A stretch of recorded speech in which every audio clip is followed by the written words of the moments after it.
A partir de este momento, un espacio para crear conciencia. ¿Por qué lo hiciste? Un programa de la Fundación Códigos, conducido por el investigador Luis Cegueza, desde los estudios de la Fundación Códigos en Punta del Este, Uruguay, y emitido en Uruguay, Argentina, Bolivia, Brasil, Chile, Colombia, Ecuador, España, Estados Unidos, Holanda, Inglaterra, Israel, México, Perú, República Dominicana y portales online. Así comienza ¿Por qué lo hiciste?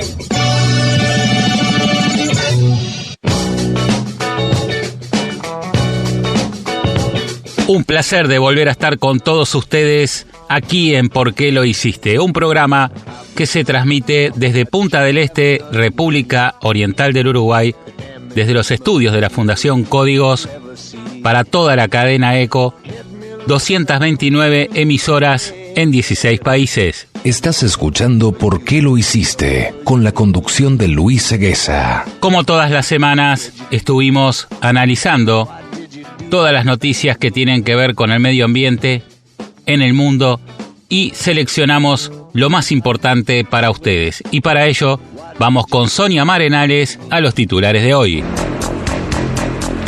Oscurecer el sol para salvar la Tierra. La polémica idea de Bill Gates para frenar el calentamiento global. Kyokokul, último adiós al primer glaciar de Islandia. ¿Por qué la ONU instó en reducir el consumo de carne para frenar el cambio climático? Noticias. En ¿Por qué lo hiciste? Noticias. El Salvador Times. Oscurecer el sol para salvar la Tierra.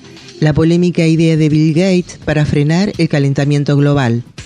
La idea surgió por la erupción del volcán Monte Pinatubo en Filipinas en 1991, que si bien provocó cientos de muertes, permitió a los científicos medir los efectos de una nube química sobre la atmósfera terrestre.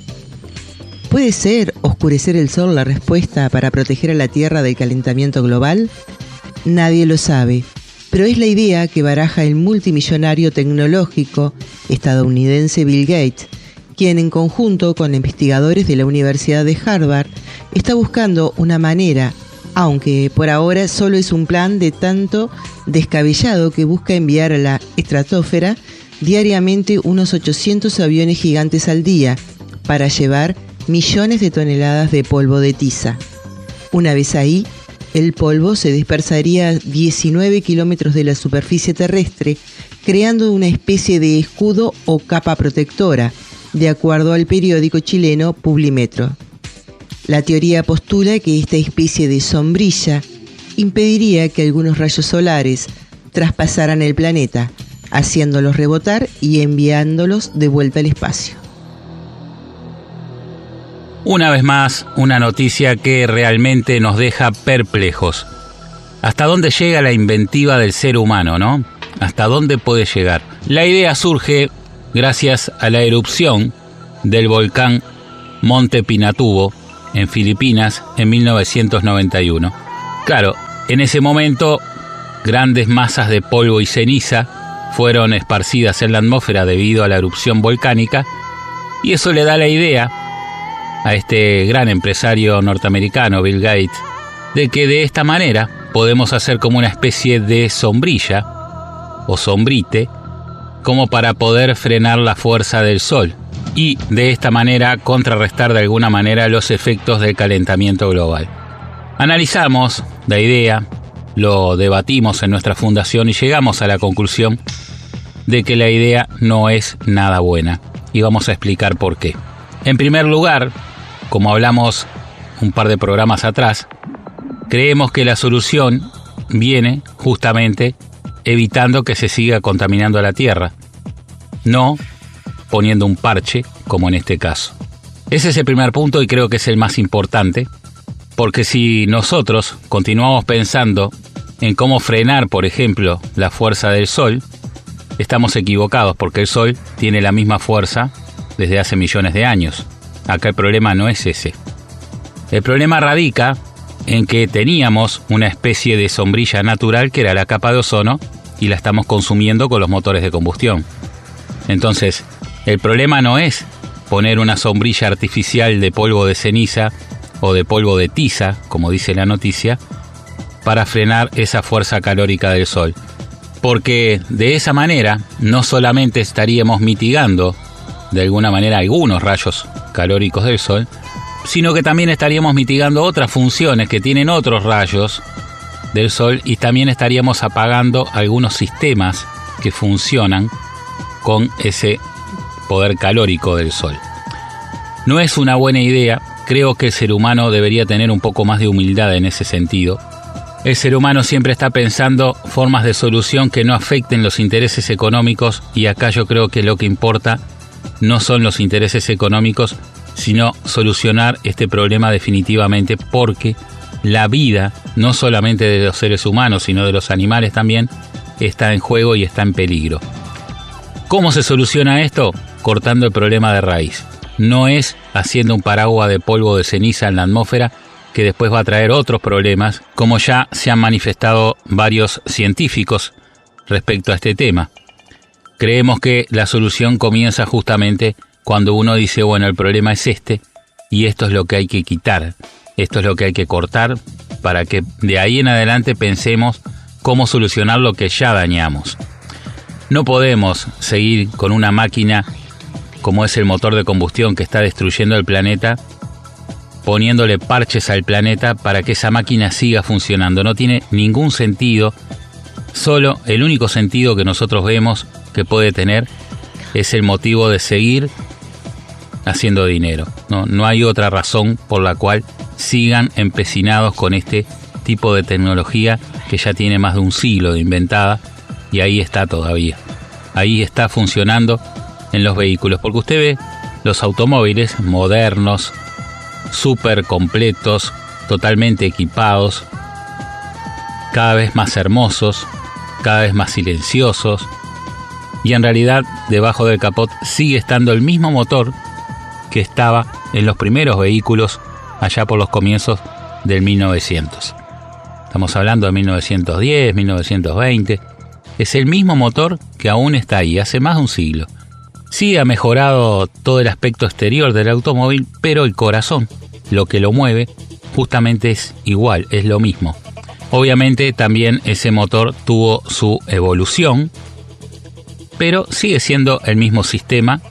Es un sistema que necesita unas 100 a 200 explosiones por segundo para poder transmitir esa fuerza de las explosiones a energía de giro y después a energía cinética, que es la que mueve el auto. Esas 100 o 200 explosiones necesitan 100 o 200 veces oxígeno para explotar por segundo. Entonces, un automóvil termina consumiendo aproximadamente unos 300.000 litros de oxígeno puro por día. Imagínense lo que estamos hablando, 300.000 litros de oxígeno puro por día. Y esto trasladado a los 2.000 millones de automóviles significan un debilitamiento de la capa de ozono enorme. Y ese es el punto, ese es el problema. Nosotros no podemos decir, vamos a poner un paraguas artificial para frenar los rayos calóricos del sol, cuando igual vamos a seguir consumiendo el ozono. Porque además, tengamos en cuenta que si seguimos consumiendo el ozono, no solamente vamos a traer calentamiento global, sino también vamos a traer enfriamiento global, que es lo que ya está pasando. Y si no, fíjense en justamente los detractores del calentamiento global, gente obviamente ligada a los intereses del petróleo, ¿qué es lo que dicen? Preguntan por qué si hay calentamiento global, también hay olas de frío y también hay grandes fríos en distintas partes del planeta. Y es por esto, porque la capa de ozono no solamente está filtrando los rayos calóricos, sino que también está aguantando el frío enorme que hay encima de ella. Más de 200 grados bajo cero, exactamente 270 grados bajo cero. Entonces, si nosotros ponemos un paraguas para frenar los rayos calóricos, pero seguimos consumiendo el ozono, va a llegar un momento que ese paraguas, que va a ser polvo de tiza arriba de nuestras cabezas para que haya una especie de sombra, ese paraguas, decíamos, lo que va a hacer es enfriar más la Tierra en los momentos que justamente entre el frío espacial. Y lo que vamos a lograr es congelar la Tierra. Entonces, no es una buena idea esta del gran empresario Bill Gates para frenar el calentamiento global. La idea La buena idea para frenar el calentamiento global es cambiar los motores de combustión de los vehículos por motores eléctricos. Esa es la idea y eso es lo que hay que lograr. No hay otra forma, por lo menos si queremos hacer las cosas bien. Y vamos ahora con Sonia Marenales a la segunda noticia de hoy. La Vanguardia. Último adiós al primer glaciar de Islandia. Se prevé en los próximos 200 años todos los glaciares sigan el mismo destino. Jökull, el primer glaciar declarado muerto en Islandia, ha perdido uno de sus 400 glaciares por culpa de la crisis climática, pero este podría ser el primero de muchos de otros. En los últimos 20 años, los glaciares de la isla de hielo y fuego han perdido un 7% de su volumen. La NASA ha publicado esta semana unas imágenes impactantes, imágenes de satélite que muestran la gradual desaparición del enorme glacial Jökull, también conocido como OK, en los últimos 3 décadas. El glacial se fue derritiendo a lo largo de todo el siglo XX hasta declararse muerto. Un mapa geológico de 1901 estima que el OK abarca un área de unos 38 kilómetros cuadrados, según informa la NASA. En 1978, imágenes aéreas mostraron que el glacial medía 3 kilómetros cuadrados, mientras que hoy en día alberga menos de 1 kilómetro cuadrado de hielo. El OK es el primer glacial islandés que perdió su estatus de glacial. El resto de los glaciares de Islandia compartirán el mismo destino que Jökull, a no ser que actuemos ahora en forma radical y reduzcamos drásticamente las emisiones que provocan el efecto invernadero, asegura Howe. Bien, gracias Sonia. Señoras y señores, una noticia que también tiene que ver con el calentamiento global. Acá están las fotos. Estoy viendo la foto satelital de 1986 con una gran extensión de hielo en este glaciar y la foto de este año que realmente es un desastre. Literalmente, no hay hielo. Esto es muy preocupante, sí, como dice la noticia. Y creo que la noticia es bastante benévola cuando dice que de aquí a 200 años podemos estar. Yo creo que tenemos que hablar de muchos menos años. De aquí a 200 años, dice la noticia, todos los glaciares seguirán el mismo destino. Nosotros pensamos que de aquí a menos de 50 años probablemente pierdamos prácticamente todos los glaciares. Pero el punto más importante de esta noticia es entender que esto no es lo más grave del problema. Porque si perdemos los glaciares, no es un motivo de gran preocupación, ya que justamente al perder ozono, también va a haber olas de frío enorme que van a volver a recuperar los glaciares. Eso no se va a perder definitivamente. Creemos que simplemente lo que va a suceder es que va a haber cada vez más derretimientos y cada vez se van a congelar más rápido, pero sí en algún momento se van a perder totalmente, porque como explicó el glaciólogo Jay Suari de la NASA, él explicó claramente con una latita de refresco cómo funcionaban todos estos sistemas de enfriamiento de la Tierra. Él empujaba esa latita un poquito y la latita volvía a pararse en su base. La empujaba un poco más, la latita volvía a pararse en su base y la empujaba un poco más y la latita caía. De esta manera explicaba él que tanto los polos como los glaciares tienen ciclos en los cuales se derrite y después se vuelve a congelar. Y cada año hace el mismo sistema, pero lo que sucede es que cada vez se congela menos y cada vez se derrite más. Y va a llegar un momento que obviamente podemos perder efectivamente todos los glaciares. No es el caso hoy, pero de aquí a unas décadas esto podría estar pasando. Realmente preocupante, sobre todo es preocupante cuando tenemos la solución, ¿no? Porque si pensamos no hay nada que hacer, bueno, evidentemente lo que hay que pensar es en adaptarse al cambio climático o lo que realmente es hoy la crisis climática. Pero lo insólito es que tenemos cómo revertirlo. Hay una solución y solamente está frenada por los intereses económicos.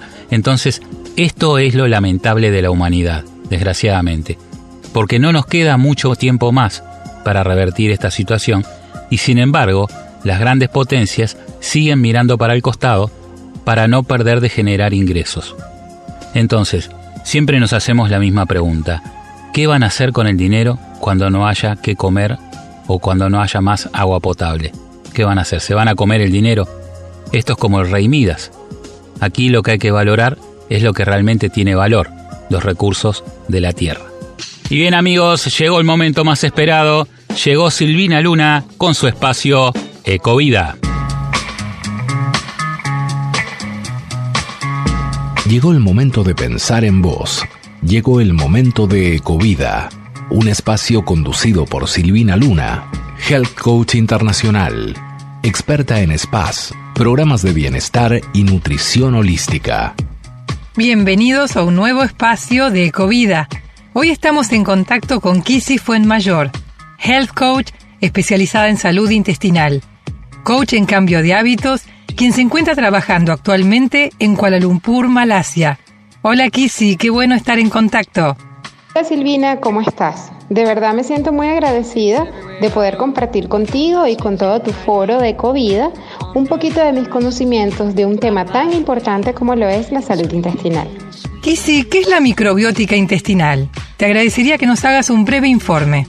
La microbiota intestinal es el conjunto de microorganismos que viven dentro de nuestro intestino grueso principalmente y está conformada por virus, bacterias, hongos y levaduras.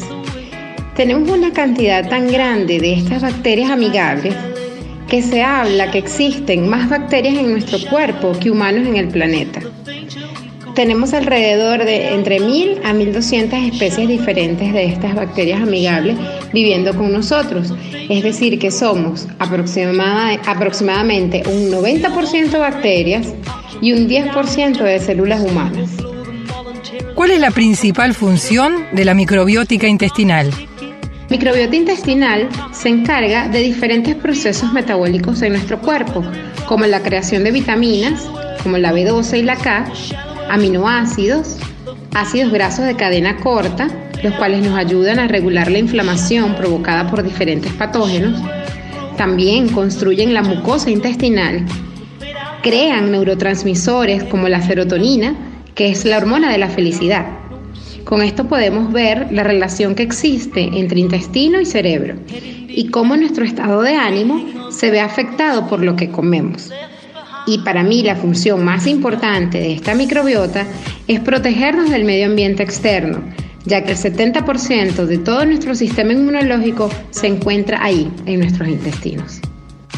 ¡Qué bueno! ¿Y cómo podemos mantener esa microbiótica saludable? Pásanos algunos tips. La forma de cuidar nuestra microbiota es consumiendo productos fermentados como la kombucha, el kéfir, el kimchi y el sauerkraut, reduciendo el uso indiscriminado de antibióticos, solamente usarlos cuando sea estrictamente necesario, limitando el uso excesivo de antiinflamatorios, descontinuando el uso de antibacteriales tanto en jabones como en productos de limpieza, y también exponiéndonos al aire libre, pasando tiempo en la naturaleza. Una recomendación muy importante es el consumo de un suplemento de probióticos, solamente si eres una persona que no padece de SIBO o que tiene el sistema inmunológico comprometido, ya que en estos casos está contraindicado el uso de probióticos. Con este suplemento podemos ayudar a que exista un mayor número de bacterias beneficiosas dentro de nuestro intestino. Algo que la audiencia nos pregunta mucho es ¿cuál es la diferencia entre los probióticos y prebióticos? La diferencia entre los prebióticos y los probióticos es que los prebióticos son el alimento de los probióticos y los encontramos en la fibra de las frutas y vegetales, principalmente en la fibra soluble llamada oligosacáridos, que también se encuentra en la leche materna. Algunos vegetales con excelente fuente de inulina son cebollas, ajos, jícama, espárragos, puerros y alcachofas. Además de estos vegetales, una buena fuente de prebiótico para alimentar toda nuestra microbiota son el amaranto, la quinoa, las hojas verdes y el mijo. Muchas gracias, Kissy, por toda esta información de valor. Y contanos cómo la gente puede entrar en contacto contigo. Muchísimas gracias a ti, Silvina, por la invitación. Y las personas pueden contactarme en las redes sociales, en Instagram y Facebook, como @YANA-transformación, YANA transformación, YANA transformación, y en mi página web www.yanatransformacion.com, y con mucho gusto puedo aclararles por allí cualquier duda o cualquier cosita que necesiten. Bueno, un besito grande y gracias a todos. Esta fue una presentación de Glámines para una vida más feliz, plena y saludable. Excelente como siempre Silvina Luna y todo lo que trae aquí a ¿Por qué lo hiciste? Gracias Silvina. Y vamos ahora nuevamente con Sonia Marenales a la tercera noticia de hoy. Infobae.com. ¿Por qué la ONU instó en reducir el consumo de carne para frenar el cambio climático?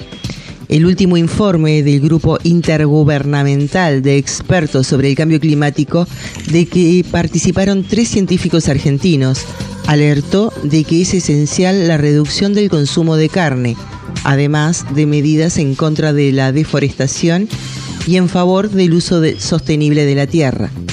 Los esfuerzos para frenar las emisiones de gases de efecto invernadero y los impactos del calentamiento global se quedarán muy cortos sin cambios drásticos en el uso global de la tierra, la agricultura y la dieta humana, según advirtió el último informe del Grupo Intergubernamental de Expertos sobre el Cambio Climático. El informe del Cambio Climático y la Tierra, divulgado ayer en Ginebra, confirma que la agricultura, la producción de alimentos y la deforestación contribuyen al cambio climático, según precisó Atelam Carolina Vega, investigadora argentina de CONICET, que participó de este trabajo. El informe emite una alerta amarilla acerca de la calidad de ciertas dietas y sugiere ir a otras basadas en verduras, legumbres, pescados, tipos de dietas mediterráneas. Y bueno, otra noticia que realmente nos preocupa, porque es una noticia que, por un lado, dice algunas verdades, dice cosas que son ciertas y da recomendaciones muy buenas, pero por otro lado se está encubriendo el verdadero problema. No decimos que sea intencional, no estamos queriendo decir que acá hay una mala intención. En realidad no lo sabemos, quizás la haya, esperemos que no. Pero lo que sí importa de esta noticia es que hoy, en esta estrategia que están llevando adelante, no se está negando más el calentamiento global o el cambio climático o la crisis climática. Pero sí se están poniendo como causantes algunas cosas que no tienen nada que ver, o que por lo menos no son las causas principales o más importantes. Por ejemplo, está muy bien que nosotros regulemos nuestra dieta, nos parece espectacular. Es muy bueno no solo para el planeta, sino para nuestra salud. Y además, en realidad, el hombre está comiendo demasiada carne. Creemos que eso sería muy bueno reducirlo. También por el bien de los animales, ¿no? Pero este no es el problema, porque aquí hay 2 aspectos que creo que hay que aclarar. Primero que nada, el problema no está solamente radicado en la emisión de gases. También tenemos que hablar del consumo de oxígeno. Y el segundo tema es que los gases que pueden estar afectando de alguna manera el calentamiento global no son necesariamente los de las vacas o los de los animales. Porque tengamos en cuenta que si bien hoy hay más vacas, en el mundo siempre hubo animales y siempre funcionó todo perfectamente, porque ya está calculado por la naturaleza las emisiones de gases de los animales. Por más que hoy me digan hay 100 veces más vacas, igualmente eso está regulado por la naturaleza. Acá el problema fue la intervención humana en ese sentido, con los motores de combustión, porque es mucha la cantidad de gases que emiten. No se puede comparar lo que emiten 100 millones de vacas a lo que emite 1 millón de automóviles. El millón de automóviles emite más que 100 millones de vacas. Entonces, el problema yo creo que no está en cuánta carne consumimos para disminuir los efectos del calentamiento global. El problema está en justamente ver de qué manera nosotros, los seres humanos, con nuestra inteligencia, entre comillas, hemos intervenido en la naturaleza para nuestro confort. No está mal que el hombre tenga confort, por eso siempre decimos, y lo volvemos a decir hoy, nosotros como fundación desde el primer día, desde nuestra primera conferencia, Nunca propusimos que la gente ande en un monopatín, como me dijo una vez un periodista, o que ande en bicicleta, como también han comentado en otros lugares. Nosotros nunca propusimos, tenemos que andar en monopatín, tenemos que andar en bicicleta. No, jamás. Nosotros lo que siempre dijimos fue que hay que cambiar la tecnología porque no hay que restar confort. O sea, el hombre hoy creó una simbiosis tan enorme con el automóvil que el automóvil hoy es parte de la familia, es necesario. Pero el problema no está en el automóvil en sí, sino en su motor. Entonces lo que la Fundación siempre propuso es el cambio de tecnología de propulsión de los automóviles. Esa es la propuesta nuestra. Y eso es lo que siempre dijimos y lo seguimos defendiendo. Por eso decimos, no culpemos a las vacas de un problema que lo generó el ser humano. Por favor, si lo que queremos es distraer la atención del verdadero problema, está bien. Pero nunca vamos a lograr solucionarlo de esta manera. Para solucionarlo hay que hacer lo que hay que hacer. Y bien, amigos, hemos llegado al final del programa de hoy. Quiero agradecer como siempre a Daniel Hogar, máxima variedad siempre. También agradecer a Global News. Leen, escuchan y analizan todo lo concerniente a tu empresa y a tus competidores. Global News, presente en 17 países de Latinoamérica. También agradecer a Visa, porque la vida es ahora. Y al doctor Rosenberg, experto en nutrigenómica y medicina de avanzada.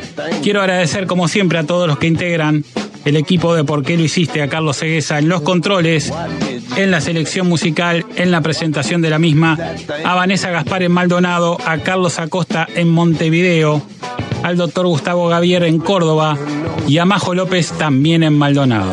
Agradecer a todos los ingenieros de sonido que trabajan para llegar a ustedes en 225 emisoras en 16 países. Agradecer a los dueños de dichas emisoras que nos permiten llegar a vos y por supuesto agradecerte a vos que siempre estás allí. Chau, chau. Hasta aquí te presentamos ¿Por qué lo hiciste? Desde los estudios de la Fundación Códigos de Punta del Este y para Uruguay, Argentina, Bolivia, Brasil, Chile, Colombia, Ecuador, España, Estados Unidos, Holanda, Inglaterra, Israel, México, Perú, República Dominicana y Portales Online. Será hasta la próxima semana. ¿Por qué lo hiciste? Un programa de la Fundación Códigos.